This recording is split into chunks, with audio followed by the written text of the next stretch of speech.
So there's a statistic that I bet you heard because it has been all over the media and it's shocking.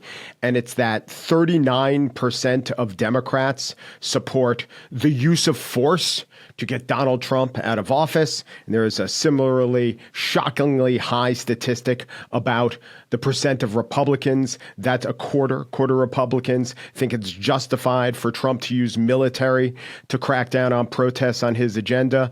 And in interviews with Face the Nation and NPR and in the New York Times, one of the main professors who has come up with this statistic has been interviewed and has pretty much convinced anyone, and why wouldn't he? He's from a prestigious school, that we are, the phrases are sometimes different, but in the middle of a spiral of political violence. Here's my problem. It's that I've talked with Brendan Nyhan very much over the years, and he has convinced me, and I'm bringing the Dartmouth professor on to convince or at least talk to all of us about how these survey questions are asked, how these statistics are generated, and what might be the truer sense of just how on the precipice of the things he studies, like a breakdown of democracy, we might be. Government professor at Dartmouth, Brendan Nyhan, one of the authors of the Bright Line Watch, was a very important semi-annual survey that they do. Welcome back to The Gist.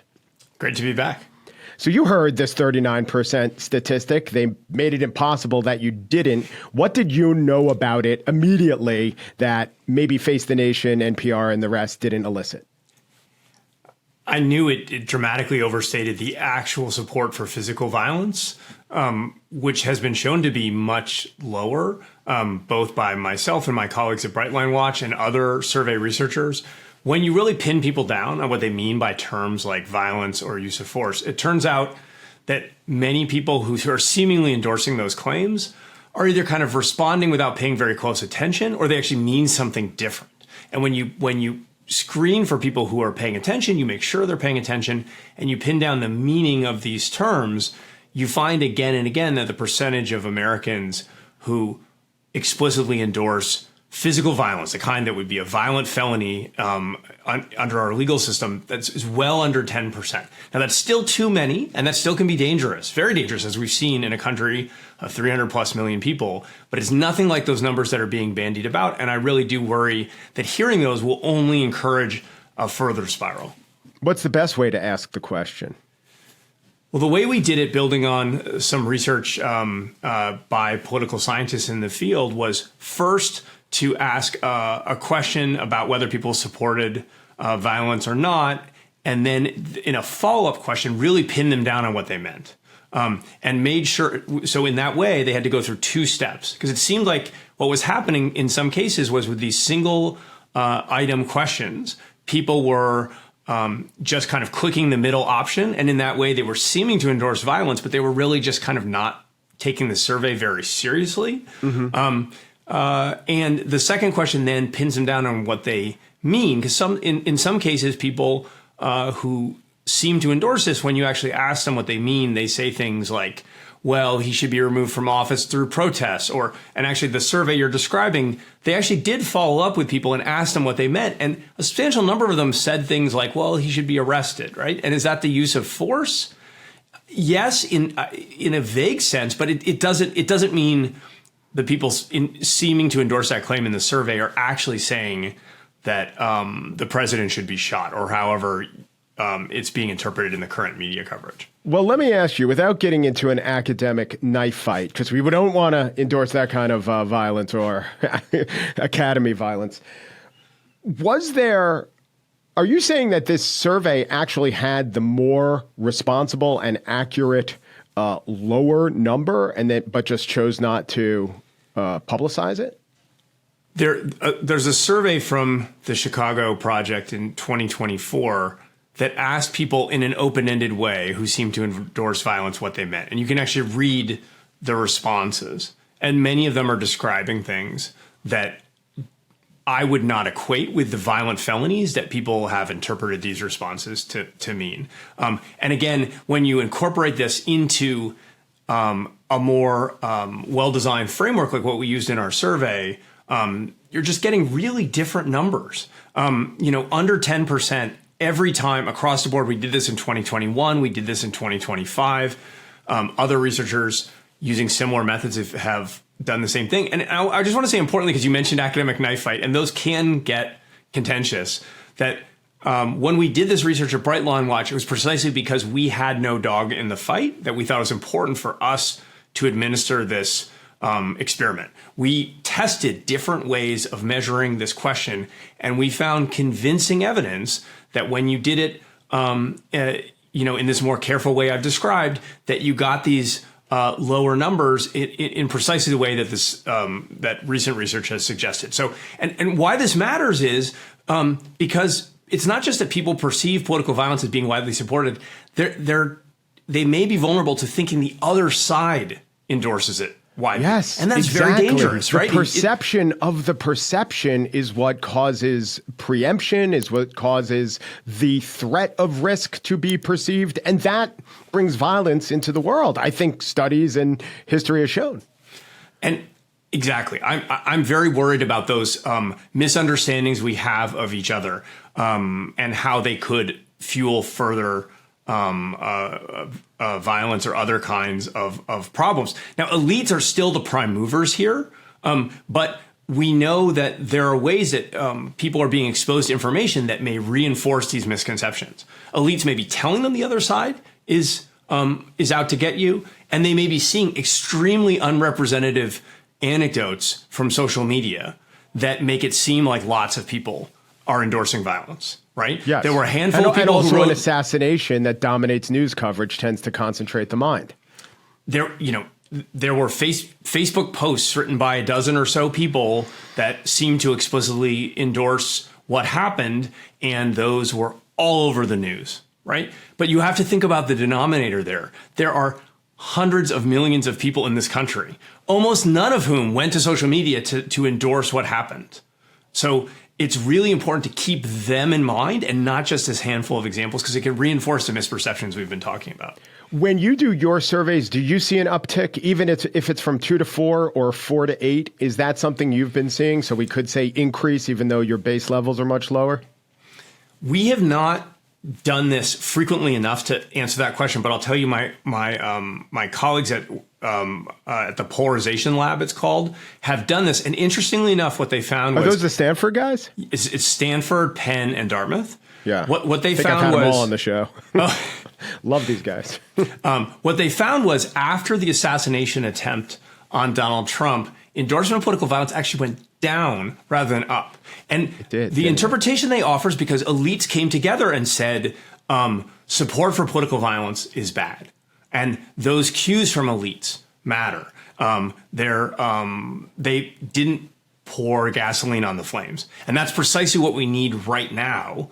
And it's also why I'm worried that instead of getting that consensus-oriented, everyone saying that violence is bad, we're getting escalatory responses from elites that could take us to a much more dangerous place.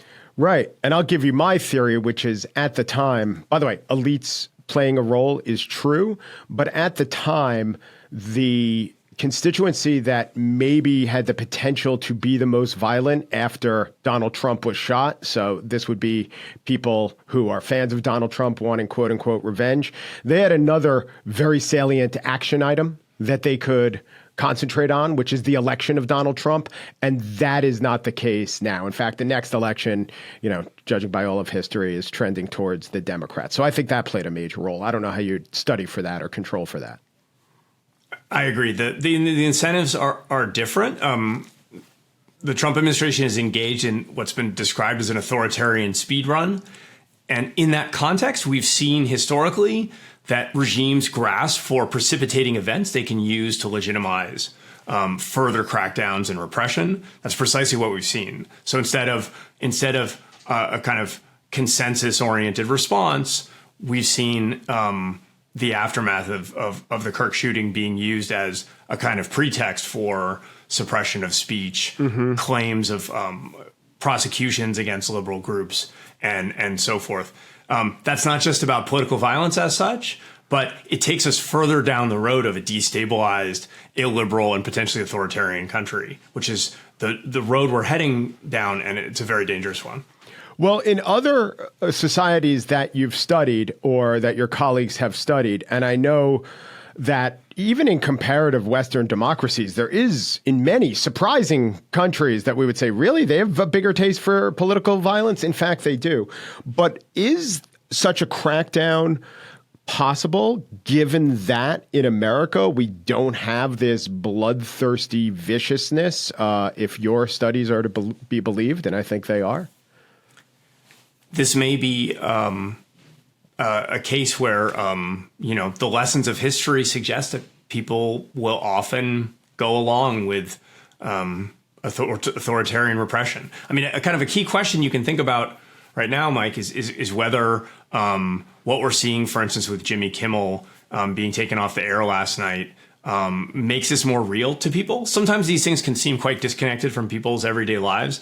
And that, I think, is important in terms of why authoritarianism is tolerated. There's a kind of famous for political science essay by one of my colleagues about how life in authoritarian countries is mostly boring and tolerable.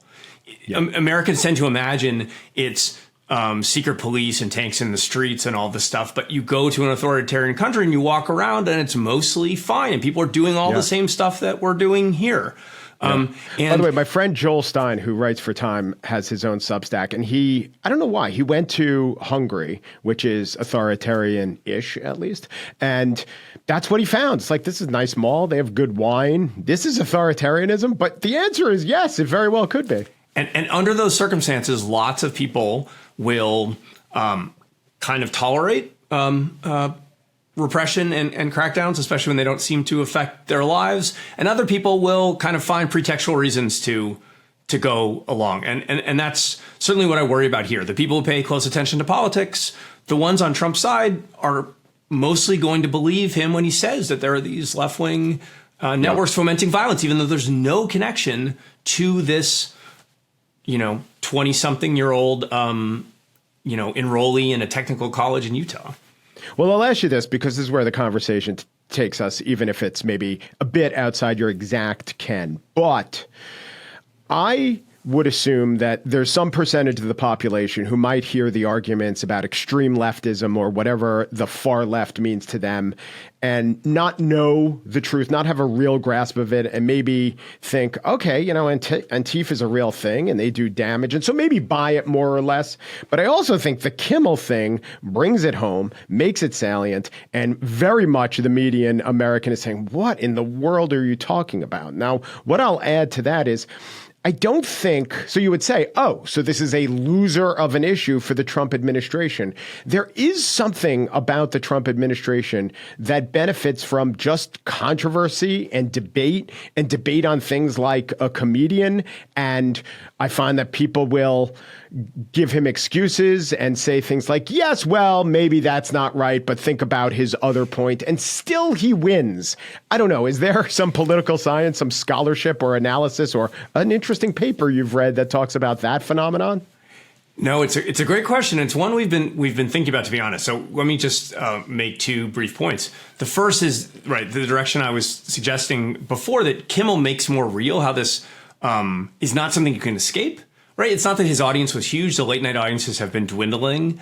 But nonetheless, he's a famous person who many people are familiar with. Right. He's clearly Democratic aligned, but he's not some sort of MSNBC primetime host or something. Right. And to interrupt, and people very much understand what he was saying. People very much can get their head around. There's no secret information, or you don't have to figure out what the definition of a groiper is. You just watch the monologue. And I'm not saying everyone's going to say acceptable, unacceptable, but people get it. Late night comedian cracking wise and perhaps being a bit insensitive. This is within the context of no context. I always think it's important if it's so understandable to the average person without having to do a lot of homework. Sorry to interrupt. Go on. Yeah, I think the one question I have about how complicated this is, of course, we've seen other people go off the air for saying things that were controversial or upsetting. The key element here is the role of the FCC chairman in calling for him to be taken off the air. It's the use of government power to silence speech that's what's so pernicious about that. Do people understand that? It's more complicated. We'll see. The second point, does this still redound to Trump's benefit? I wonder. I think you could argue Democrats have paid a price politically for seeming to be the kind of more censorious party in recent years. This is one story people have offered for why young men in particular have trended away from supporting Democrats. It's possible this changes those dynamics. In a broader sense, though, in terms of Trump, what I would say is one challenge that his opponents have always faced is it's very hard to get attention to anything they're doing or saying, right, because everything in politics revolves around him. And so even when events aren't helping him in a direct sense, he's dominating attention in a way that just makes it hard for any competing message to really get sustained attention. So that would be maybe the hesitation I would have about prognosticating this as an obvious loser for him. Correct. Okay, so I'm going to read to you. This is a press release. I think it's a press release put out by the University of Chicago Division of Social Sciences, dated within a couple days of the 24 election. The Economist, they're quoting a magazine. The risk of election violence in America is real. Professor Robert Pape, who is the professor who's quoted widely about that 36% statistic. Professor Robert Pape predicts a season of political violence based on his research on America's opinions on the matter. But what's not said, because this is not how time works, is he was wrong.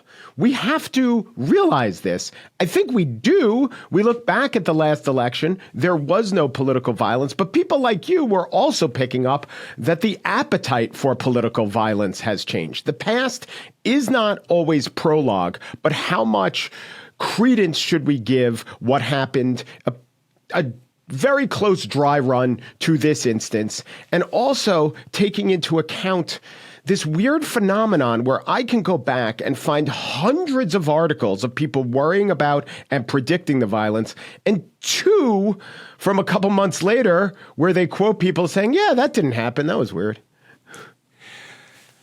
Well, I'll just say public discussion of forecasts is rarely helpful. There's lots of people making prognostications in advance and very little accountability, exactly as you described. And I'll just say the overall expert track record of forecasting is not great. There's a whole research literature on this, it turns out. It can be problematic. What I'll say, though, is I think a lot of those forecasts were conditional. You should think of as being essentially conditional on Trump losing, and he won. And so they weren't tested in the way that we're potentially going to be tested in 2026 and especially 2028 if Republicans lose. The last time Republicans lost a presidential election, we had January 6th. Now, and I want to make sure we get both sides of this, Mike, because it's really critical for people to think about. On the one hand, you could say, despite millions and millions of Americans endorsing the false claim that the election was stolen from Donald Trump, almost none of them engaged in violence to try to change the outcome. That's consistent with the polls we've been talking about. On the other hand, a couple thousand people went to the Capitol, right? That's consistent with these polls too. It's not zero. Right. And that those people could have killed the Speaker of the House. They could have killed the Vice President. They sought to overturn the result of the election. What we saw on January 6th was genuinely unprecedented. It didn't take that many people to overwhelm the Capitol Police. So we have to hold both those ideas in our head in our head at the same time, because they both can be true. And Donald Trump managed to effectively change the minds of Republicans about that within a couple of months, right? Right afterwards, almost everyone was condemning it. And look at all the senators who changed their votes about certification of the election. And all of those Republican senators are now say things about, well, I think the election wasn't on the up and up. So that says to permission structure, and it says to the power of Trump to shape perceptions and narratives. Absolutely. January 6th has been retconned in the jargon into something totally different than the way it was understood afterwards. We barely talk about the fact that one of the first things Donald Trump did when he came into office was to pardon all the January 6th offenders, drop all the pending cases, and fire the prosecutors who worked on the cases. This was something that was condemned by virtually everyone in American politics back in 2021, which is not that long ago.